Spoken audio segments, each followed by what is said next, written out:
Bismillahirrahmanirrahim. Assalamualaikum warahmatullahi wabarakatuh. Baik anak-anakku sekalian, bertemu lagi dengan pelajaran Bapak di pelajaran Bahasa Indonesia di pertemuan kedua ini. Alhamdulillahirabbil alamin.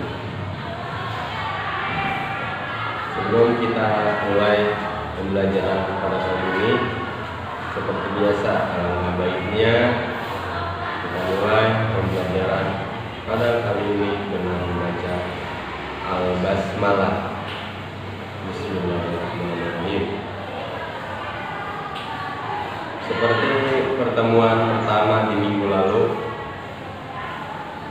Bapak sudah menjelaskan mengenai mengidentifikasi dan menyimpulkan isi teks berita. Yaitu di situ berbagai macam cara mengidentifikasi sebuah isi teks berita dan menyimpulkannya. Dan sudah Bapak beri tugas pula untuk kalian mendiskusikan, mengerjakan atau menelaah mengidentifikasi sebuah isi teks berita yang terdapat pada buku kalian atau yang terdapat pada kitab-kitab yang kalian lihat. Di situ terdapat teks berita. Di minggu lalu masing-masing per kelompok 5 orang saling mendiskusikan, saling membicarakan apa inti atau kesimpulan dari sebuah teks berita di situ. Sekarang Bapak mau ulangi lagi.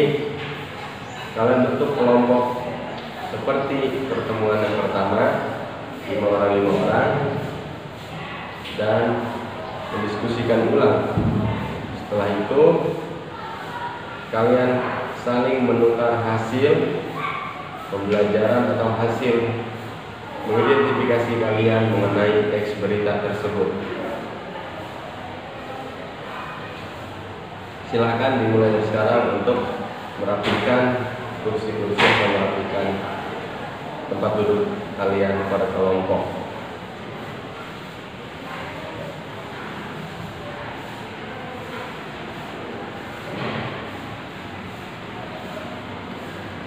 Setelah kalian sudah rapi, dimulai mengerjakan atau mulai berdiskusi ulang. Setelah berdiskusi ulang, kalian tukar hasil diskusi kalian kepada teman-teman, kepada kerabat kalian di kelompok yang lain. Setelah itu hasil atau beri komentar nilai atas hasil identifikasi teks berita tersebut. Baik, Bapak tunggu dari sekarang.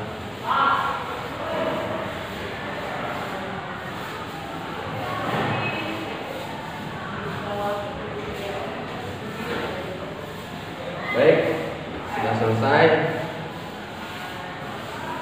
untuk penukaran dan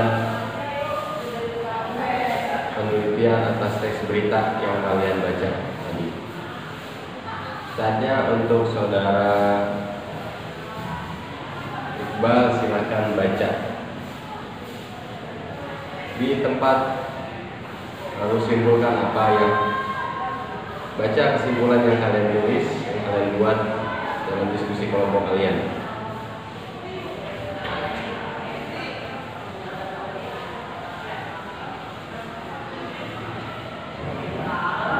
Lalu Bapak di sini ingin menjelaskan ulang mengenai apa yang sudah kita bahas minggu lalu mengenai teks berita.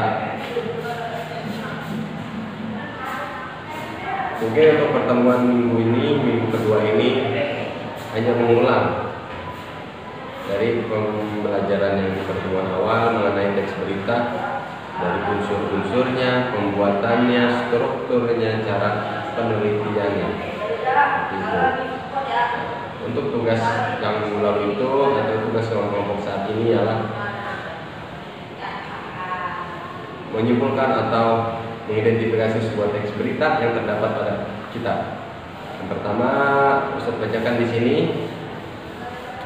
PT Pembangunan Pariwisata Indonesia atau Indonesia Tour berencana membangun sirkuit balap berstandar internasional di kawasan ekonomi khusus.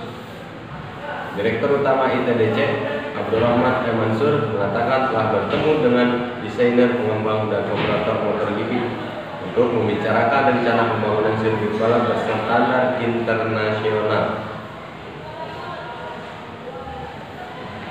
Dia menambahkan bahwa kerjasama ini merupakan bentuk upaya untuk ITDC dalam meningkatkan nilai jual dan nilai tambah pariwisata di NTB, Nusa Tenggara Barat.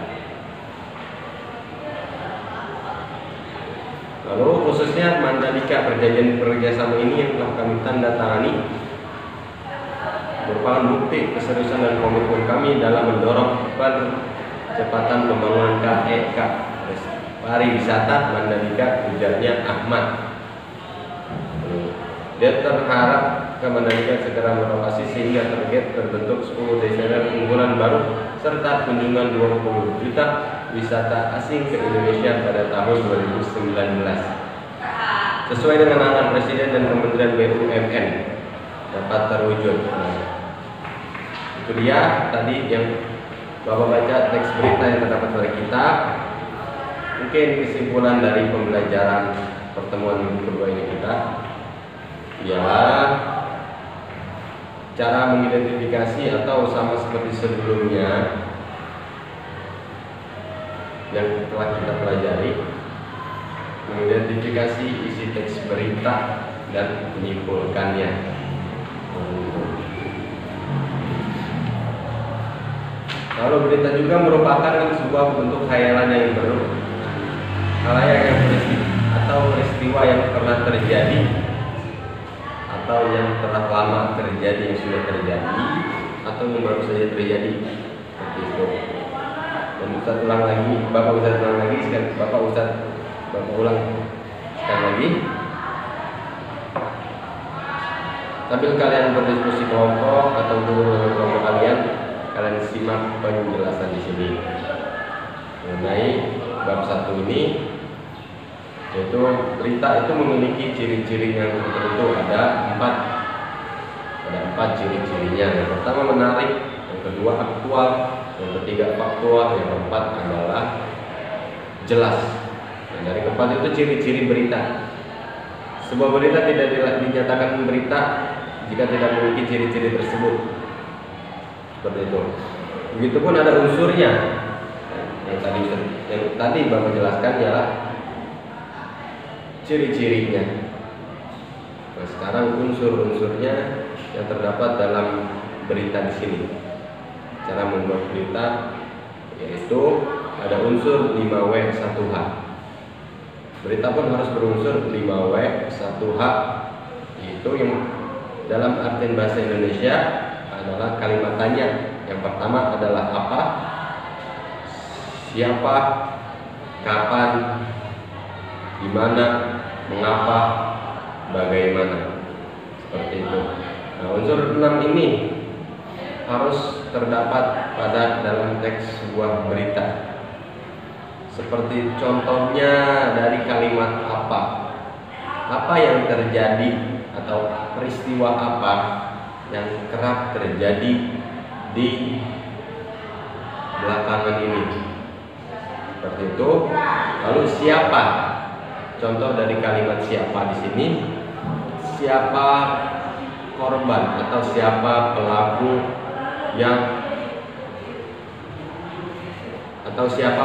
yang membuat onar, seperti itu. Lalu di mana, kalimat tanya semua di sini, di mana kejadian lokasi tersebut, di mana peristiwa tersebut terjadi. Setelahnya mengapa. Yang kelima, mengapa peristiwa tersebut bisa terjadi, mengapa banjir bandang tersebut bisa terjadi, mengapa kerusuhan selalu terjadi. Lalu yang keenam, bagaimana solusinya, bagaimana menanggapinya. bagaimana pendapat penduduk sekitar mengenai bencana tersebut. Seperti itu. Dari keenam unsur di sini harus meliputi sebuah teks berita yang berisi di dalamnya. Lalu, sebagaimana tumbuhan harus juga di situ memiliki anatomi atau struktur sama dengan unsur anatomi meliputi berita. Yang meliputi sebuah berita ini anatomi harus kalian ingat ulang lagi. Anatomi sebuah teks berita yang pertama itu ada unsur kepalanya atau kepala berita, ada headline. Yang kedua waktu, deadline. Yang ketiga teras, head. Yang keempat tumbuh, body. Dan yang kelima kaki. Seperti itu. Nah, dari 5 anatomi atau unsur-unsur dari sebuah teks berita di sini, begitu juga meliputi dengan sebuah teks berita yang kita pelajari. Setelahnya kan di situ terdapat sebuah contoh teks berita yang sudah kalian amati, yang sudah kalian jelaskan, yang sudah kalian mengidentifikasinya, yang sudah kalian diskusikan bersama dengan kelompok. Di sini sekarang penjelasannya, yang penjelasan untuk menyimpulkan sebuah teks berita. Judul teks berita dapat membantu untuk menyimpulkan sebuah teks berita. Selain itu juga judulnya menyimpulkan juga dapat dilakukan dengan cara mencari berita pokok-pokoknya. Dalam artian dalam sebuah teks berita di sini harus berjudul atau bertema. Dalam artian untuk memikat si pembacanya, untuk menarik perhatian si pembacanya atau si pendengarnya atau si penontonnya. Seperti yang kalian tulis atau yang pernah kalian baca, kalian menjelaskan, kalian dengar berita-berita, pasti di situ terdapat ada judul di atas yang pertama, judul sebuah berita. Seperti banjir bandang di daerah, lalu hujan lebat di daerah titik-titik, seperti itu. Seperti yang kerap belakangan ini terjadi, virus COVID-19 yang menyebar luas ke seluruh dunia. Nah, setelah judul sudah ditentukan, setelahnya baru isi pokok materi dari sebuah berita. Atau ketika kalian belum menemukan judul, kalian sudah mendapat sebuah berita atau sudah menulis teks berita, kalian telah di situ teks-teks beritanya, kalian cermati lagi, kalian baca lagi. Di situ terdapat pokok-pokok materinya atau pokok-pokok berita. Dan di situ kalian bisa kalian ambil untuk menjadikan sebuah judul. Seperti itu. Mungkin demikian atau sekian dari pembahasan bab 1 ini di bab 1 ini untuk mengidentifikasi dan cara mengidentifikasi sebuah teks berita dan menyimpulkannya. Mungkin untuk sebelum Bapak akhiri pembelajaran kali ini, apakah di antara kalian ada yang tidak masuk kelas? Baik. Dan satu hal pula yang kalian ingatkan, gemarlah membaca, karena membaca itu adalah jendela ilmu. Dalam artian tidak membaca tidak paham, tidak membaca tidak mengerti. Seperti itu. Ketika kalian sudah membaca sebuah artikel atau teks berita atau pelajaran apapun itu, disitulah kalian tahu dan disitulah kalian dapat atau disitulah kalian bisa mengerti akan suatu hal yang terjadi. Jangan sampai kalian malas membaca. Apalagi di pelajaran bahasa Indonesia ini, kalian harus giat membaca, tidak membaca maka tidak paham. Seperti itu. Giat membaca, Setelah membaca kalian menulis. Setelah kalian menulis, kalian harus mengidentifikasi atau menyimpulkan apa yang kalian tulis. Seperti itu. Ijhad, wala taksal, wala takun ghafila, manana matul ukbah lima yatakasal. Sekian dari Bapak. Bila liqa, mudah-mudahan kalian disehatkan selalu. Bagi yang tidak berkenan hadir, semoga diberi kesehatan dan diberi kemudahan. Cukup sekian. Wabillahi taufiq wal hidayah. Assalamualaikum warahmatullahi wabarakatuh.